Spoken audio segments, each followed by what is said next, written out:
கிறிஸ்துவுக்குள் அன்பானவர்களே, இன்றைக்கு நாம் தியானிக்கும்படியாக நம் திருமண்டலம் கொடுத்திருக்கின்ற அருமையான தலைப்பு, அனைவரையும் அரவணைத்து மீட்டுக்கொள்ளும் கிறிஸ்துவின் தெய்வீக அன்பு. அனைவரையும் அரவணைத்து மீட்டுக்கொள்ளும் கிறிஸ்துவின் தெய்வீக அன்பு என்ற தலைப்பிலே ஆண்டவருடைய வார்த்தைகளை தியானிப்பதற்காய் நாம் அழைக்கப்பட்டிருக்கின்றோம். இந்த நாட்களிலே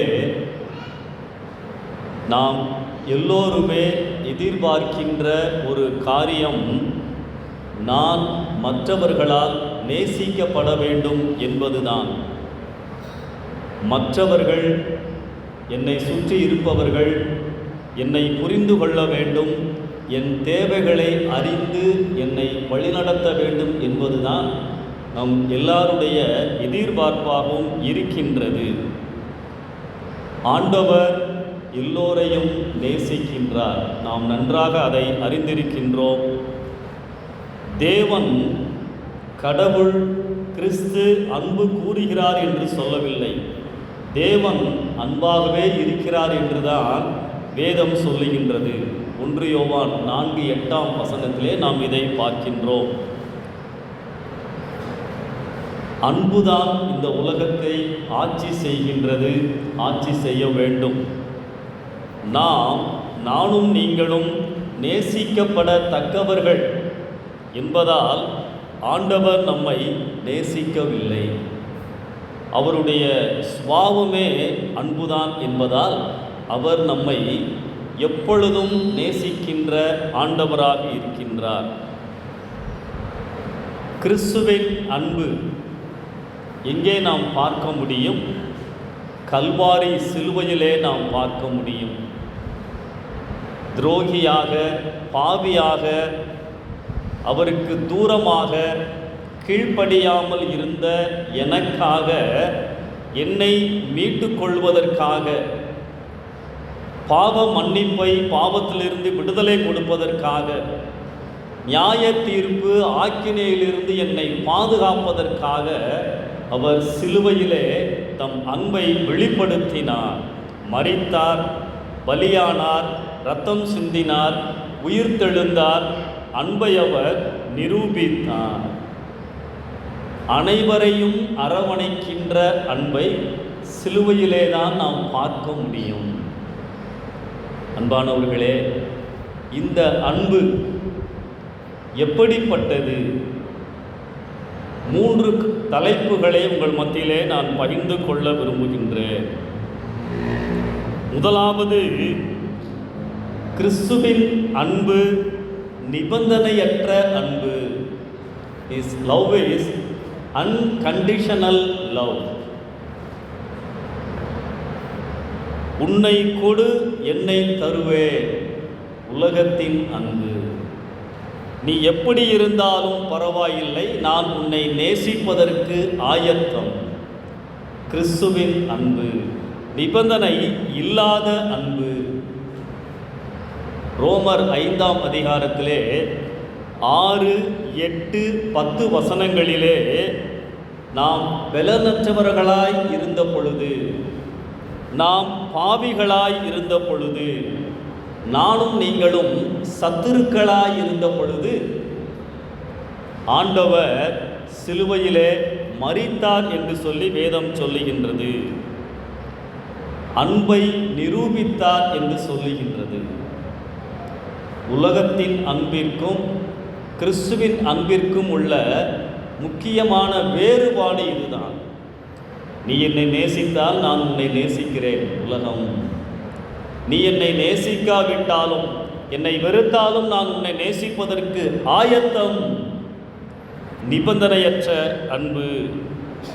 1 யோவான் 4:19 அவர், கிறிஸ்து முந்தி நம்மிடத்தில் அன்பு கூர்ந்தபடியால் நாமும் அவரிடத்திலே அன்பு கூறுகின்றோம்.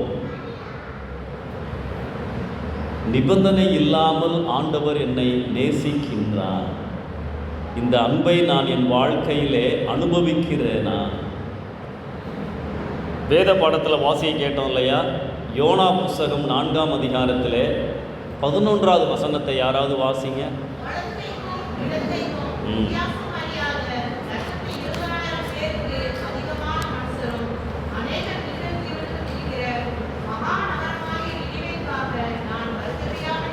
ஆமே. வலது கைக்கும் இடது கைக்கும் வித்தியாசம் தெரியாத நினிவே மக்கள் ஆண்டவரே எங்கள் நாட்டுக்கு வந்து பிரசங்கம் பண்ணுங்கன்னு கேட்டாங்களா? அழைப்பு கொடுத்தாங்களா? இல்லை. ஆண்டவரை மறந்து வாழ்ந்த மக்கள், அவர்களையும் நான் நேசிக்கிறேன். யோனாவை அனுப்புவதற்கு ஆண்டவர் ஆயத்தமாயிருந்தார்.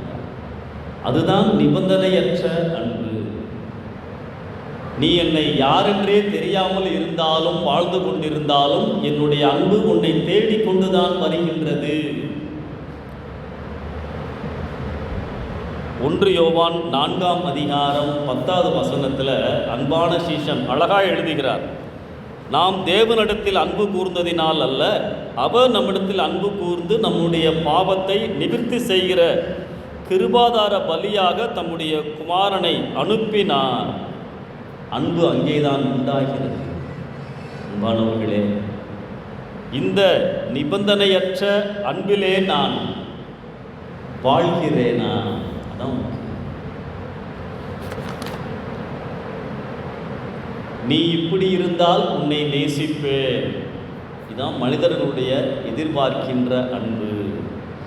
நாம் யாரை நேசிக்க ஆசைப்படுகிறோம், யாரை நேசிக்கிறோம்?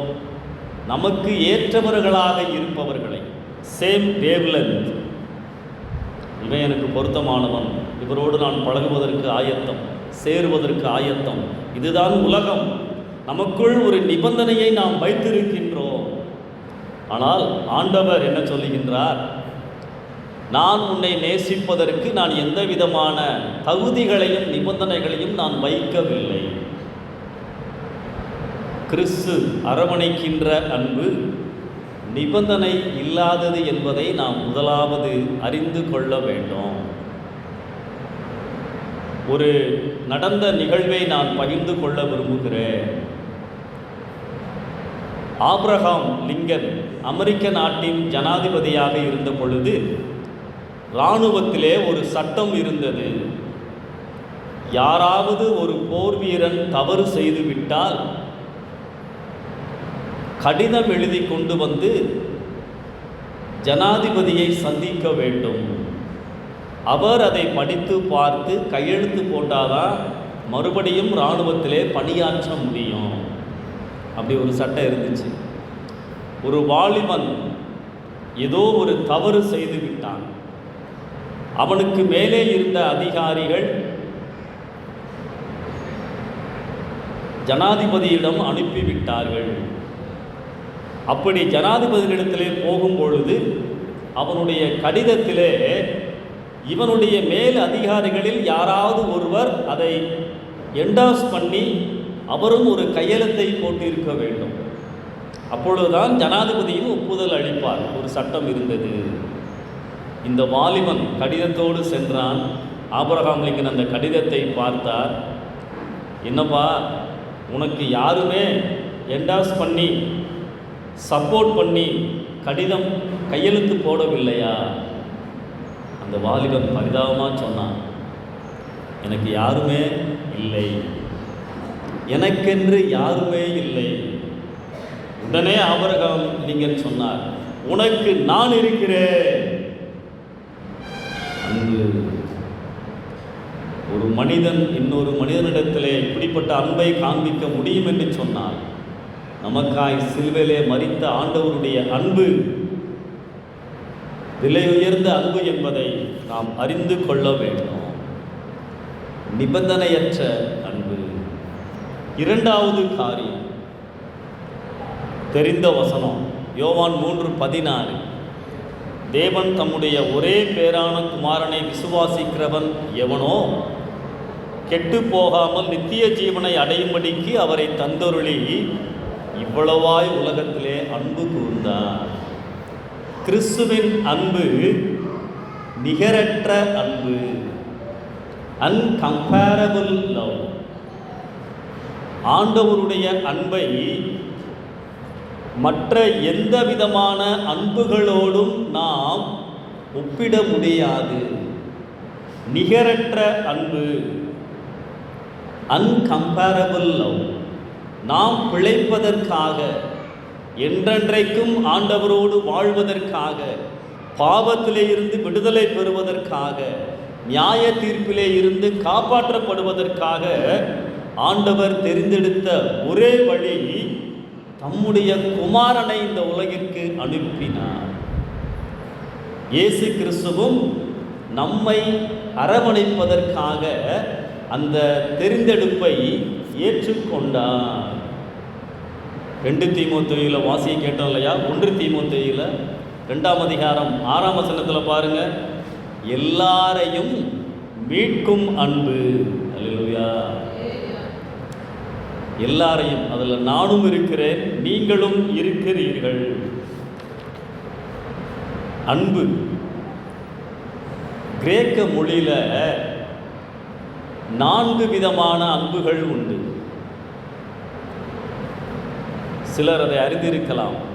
கிரேக்க மொழியில் 4 விதமான அன்பு. நம்ம தமிழில் சொல்கிறோம் இல்லையா, அன்பு, பாசம். அது மாதிரி கிரேக்க மொழியிலே 4 வார்த்தைகள் உண்டு. முதலாவது இரோஸ், ரொமான்டிக், கணவன் மனைவிக்கு இடையே இருக்கின்ற அன்பு, மாம்சீக உறவு சம்பந்தப்பட்ட அன்பு, செக்ஸுவல் லவ் என்று சொல்லுவார்கள். 2வது ஃபிலியா, சகோதர அன்பு, ஃப்ரெண்ட்ஷிப், லாயலிட்டி பிட்வீன் தம், அவர்களுக்குள்ளதாக இருக்கின்ற அன்பு. 3வது அன்பு ஸ்டார்ஜ் என்று சொல்லுவார்கள், பெற்றோர்களுக்கும் பிள்ளைகளுக்கும் இடையே இருக்கின்ற அன்பு. 4வது அன்பு அகாப்பே, தெய்வீக அன்பு, அன்கண்டிஷனல், சுயநலமற்ற அன்பு. என்னை வெறுப்பவர்களையும் எனக்கு விரோதமாக செயல்படுபவர்களையும் நேசிக்கின்ற அன்பு. எனக்கு விரோதமாக இருப்பவர்களும் நன்றாக இருக்க வேண்டும், நன்றாய் வாழ வேண்டும் என்று நினைக்கின்ற அன்பு தெய்வீக அன்பு. இந்த அன்புதான் இன்றைக்கு என்னை தேடி வந்திருக்கின்றது. இந்த அன்பைத்தான் கிறிஸ்துவிலே நாம் பார்க்கின்றோம். அதை நாம் புரிந்து கொள்ள வேண்டும். பருத்தி மேயுவை தேடி வந்தது, நாயினூர் விதவையை தேடி வந்தது. வேதத்திலே நிறைய அற்புதங்களை நாம் பார்க்கின்றோம். அடிப்படை காரியம் என்ன? அன்பு. கிறிஸ்துவின் அன்பு அரவணைக்கின்ற அன்பு. யோவான் 21ஆம் அதிகாரத்தில் தூரமாய் போன சீஷர்களையும் பேதுருவையும் அரவணைக்க கிறிஸ்துவின் அன்பு வருகின்றது.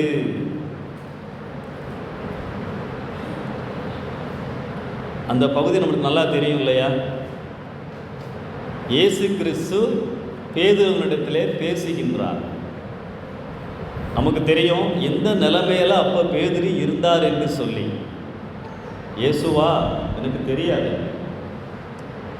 இப்படி மறுதலித்த பேதுருவை மீண்டும் கட்டுவதற்காக அரவணைக்க இயேசு அங்கேயும் வந்திருக்கிறார். என்ன கேட்கிறார்? எடுத்த உடனே இந்த வசனத்தை வாசிங்க.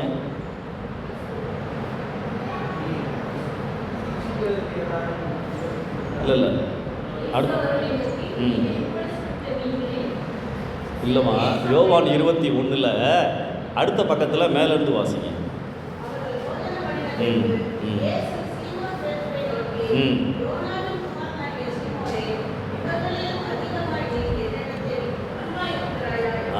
போதுமா?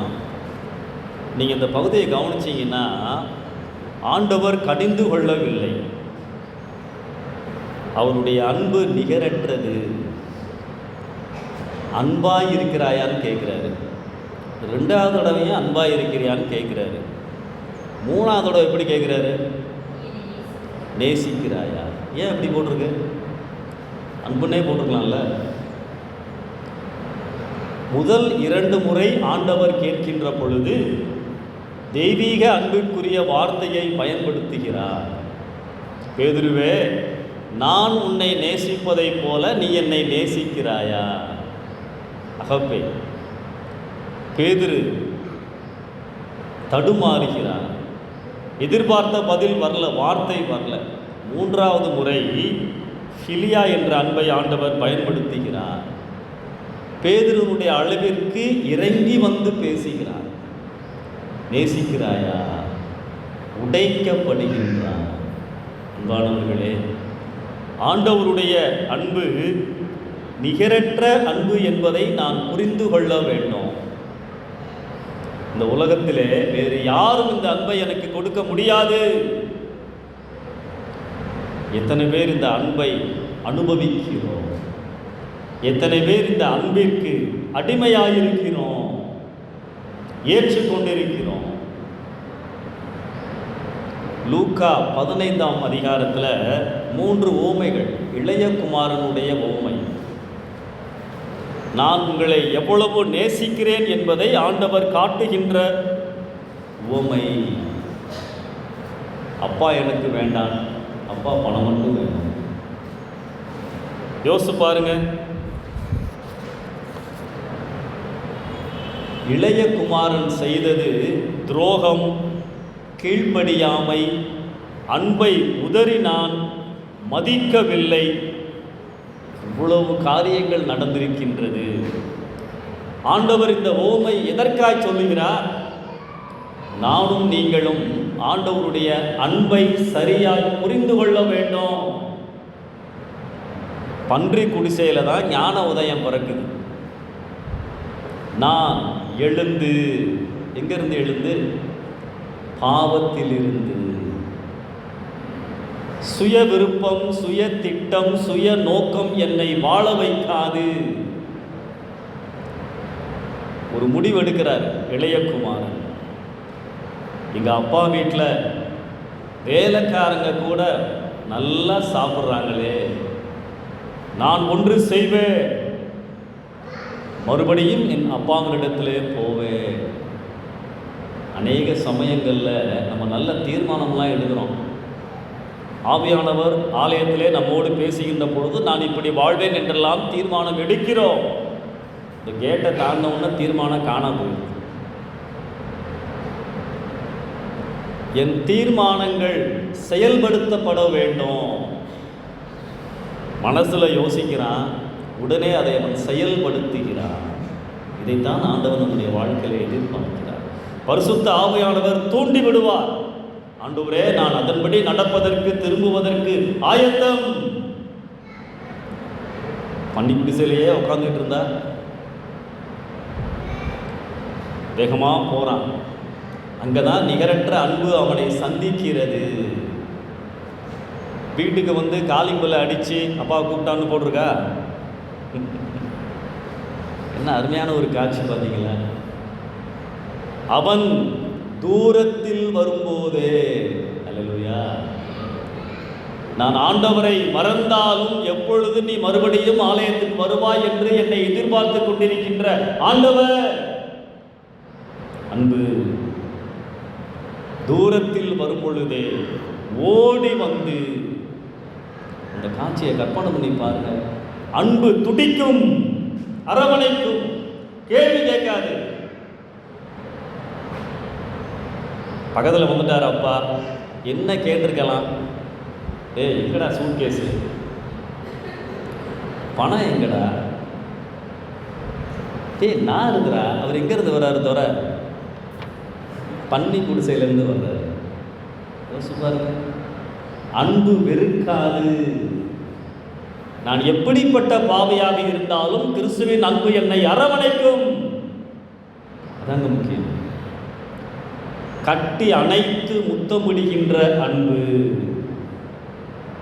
அந்த ஒரு அழகான ஒரு ஓமை சொல்லியிருக்கார் இல்லையா? எனக்காக, மகளே, நீ எவ்வளவு தூரத்தில் இருந்தாலும், எப்படிப்பட்ட நிலைமையில இருந்தாலும், நான் எந்த ஒரு கேள்வியும் கேட்காமல் நான் உன்னை ஏற்றுக்கொள்ளுவேன். அதான் முக்கியம் இல்லையா? தன்னை வெறுத்தவர்களையும் ஏற்றுக்கொள்கின்ற அன்பு, நிகரற்ற அன்பு. அந்த கதை அதோட முடியல இல்லையா ஓமை. He regained everything what he lost. இழந்து போனவைகளை எல்லாம் அவன் திரும்ப பெற்றுக்கொண்டான்.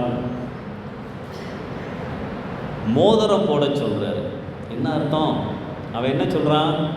இப்போ நான் இனிமேல் உன்னுடைய மகன் என்று அழைக்கப்படுவதற்கு தகுதி இல்லை.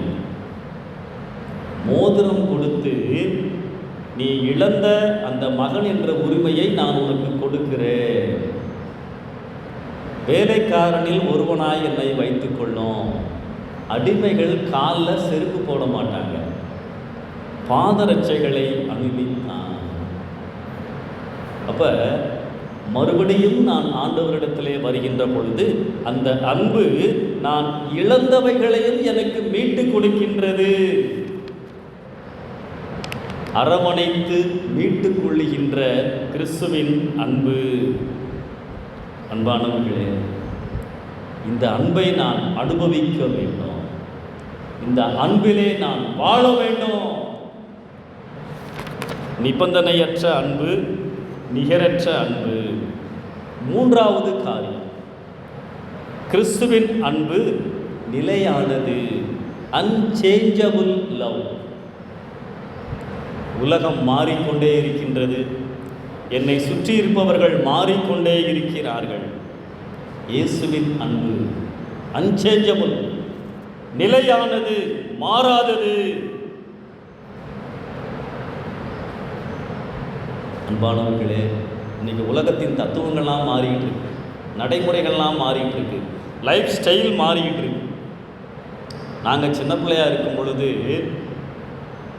இந்த காக்கா தண்ணி குடிக்கிற கதையெல்லாம் எங்களுக்கு சொல்லிக் கொடுப்பாங்க. ஒரு காக்கா போய் என்ன பண்ணோம், ஒரு மக்கில் கொஞ்சம் தான் தண்ணி இருக்கும், அது எட்டாது, கல்லை தூக்கி போட்டு போட்டு போட்டு குடிக்கும். நாங்கள் படித்தோம். இப்போ எப்படி தெரியுமா இருக்குது? கொஞ்சம் அட்வான்ஸ் ஆகிடுச்சு. ஒரு ஸ்டாக் எடுத்து உறிஞ்சி குடிக்கிறான். மாறிக்கொண்டே இருக்கின்றது எல்லா காரியங்களும். ஒரு உதாரணத்துக்காக சொல்கிறேன், இயேசுவின் அன்பு மாறாதது, நிலையானது. அதே யோவான் 21 அதிகாரத்தில் ஆண்டவர் கேட்குறாரு, புசிக்கிறதுக்கு ஏதாயிலும் உண்டா? ஆண்டவருக்கு தெரியாதா? அங்கே ஒன்றுமே இல்லைன்னு தெரியும் ஆண்டவருக்கு. நான் இல்லைன்னா அவன் வாழ்க்கையில் வெற்றியே இல்லைப்பா. அல்லேலூயா. அப்போ என்ன சொல்கிறார் ஆண்டவர்? வலைய போடுங்க. பேதுரு என்ன யோசிச்சிருப்பார் தெரியுமா? ஆஹா, லூக்கா 5 அதிகாரத்திலே இதைத்தானடா ஆண்டவர் செஞ்சார். என்னை முதலாக சந்தித்த பொழுதும் ஆண்டவர் என்ன அற்புதம் செய்தாரோ அதே காரியத்தை இப்பொழுதும் செய்கிறார். நான் மாறி இருக்கிறேன், ஆண்டவருடைய கிரியைகள், அன்பு மாறவில்லை. நம்ம எத்தனை தடவை மாறுறோம் இல்லையா? பின்வாங்கி விடுகிறோம். ஆண்டவர் ஒரு நாளும் மாறுவதில்லை. யோவான் 14 அதிகாரத்தில் முதல் 3 வசனங்களில் அன்பை வெளிப்படுத்துகிறார். உங்கள் இருதயம் கலங்காதிருப்பதாக. நான் பிரிந்தாலும் மறுபடியும் வருவேன். நான் உங்களோடு வைத்திருக்கின்ற உறவு நிலையானது. அல்லேலூயா. ஆண்டவருடைய அன்பு நிலையானது என்பதை நாம் அறிந்து கொள்ள வேண்டும்.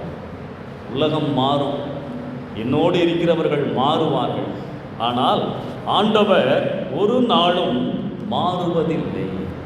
அதை நாம் புரிந்து கொள்ள வேண்டும்.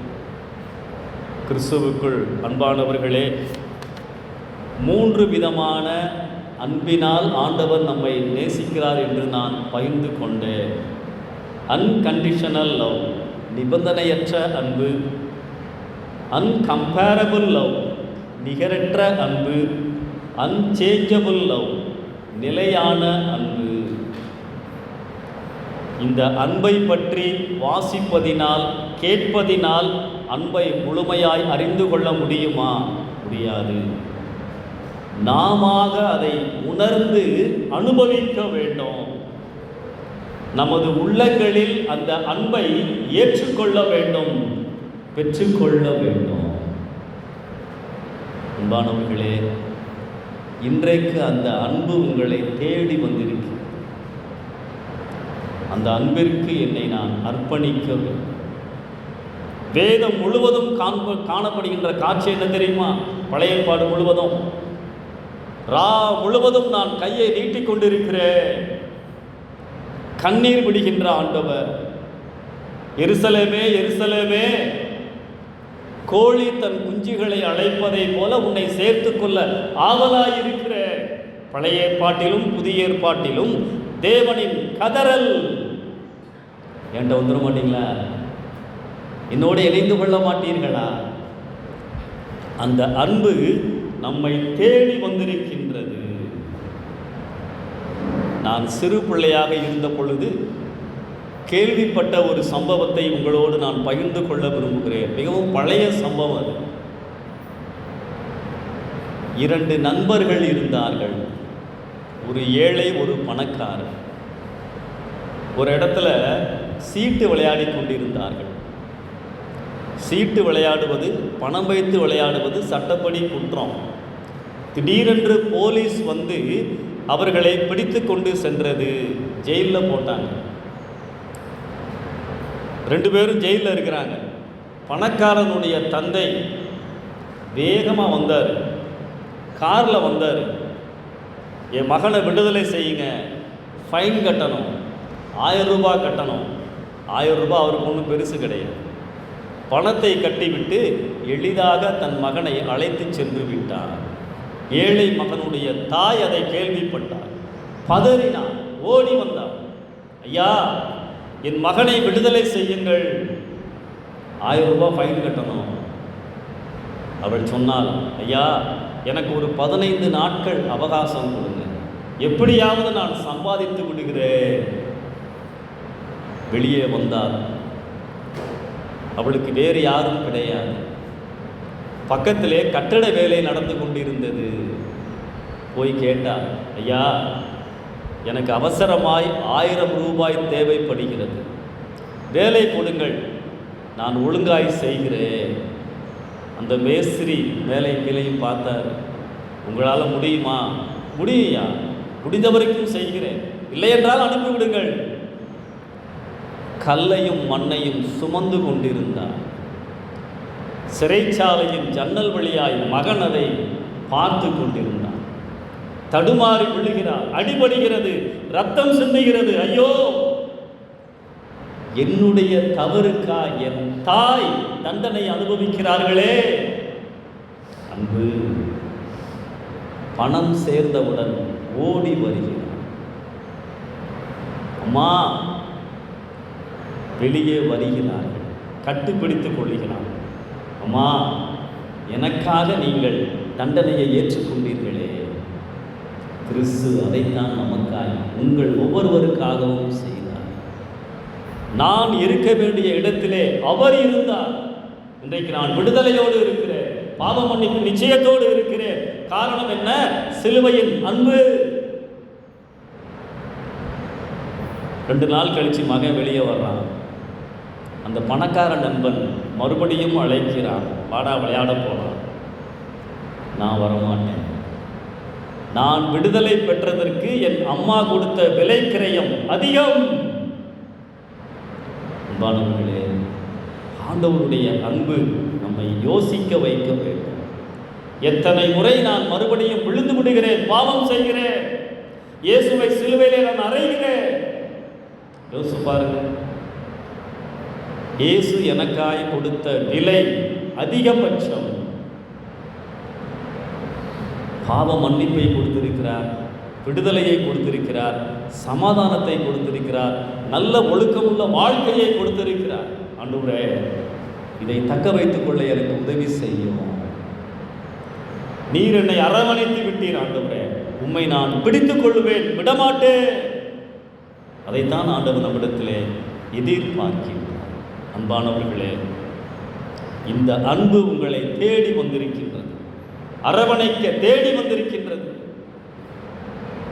ஆதாமே, எங்கே இருக்கிறாய்? சகைவே, இறங்கி வா. ஆண்டவருடைய அழைப்பு வரும் பொழுது, ஆண்டவரே, உங்களுடைய அன்பை நான் ஏற்றுக்கொள்ளுகிறேன், நல்ல தீர்மானத்தோடு கலைந்து செல்லுங்கள். இந்த அன்பை நான் புரிந்து கொள்கிறேன் ஆண்டவரே. உம்மை விட்டு நான் ஓட மாட்டேன். நீர் எனக்காய் கொடுத்த விலை கிரயம் விலையேற பெற்றது. அந்த தீர்மானத்தோடு நாம் கலந்து செல்வோம். அப்படிப்பட்ட கிருபைகளை ஆண்டவர் தருவாராக. கண்களை மூடி நாம் ஜெபிக்கலாம்.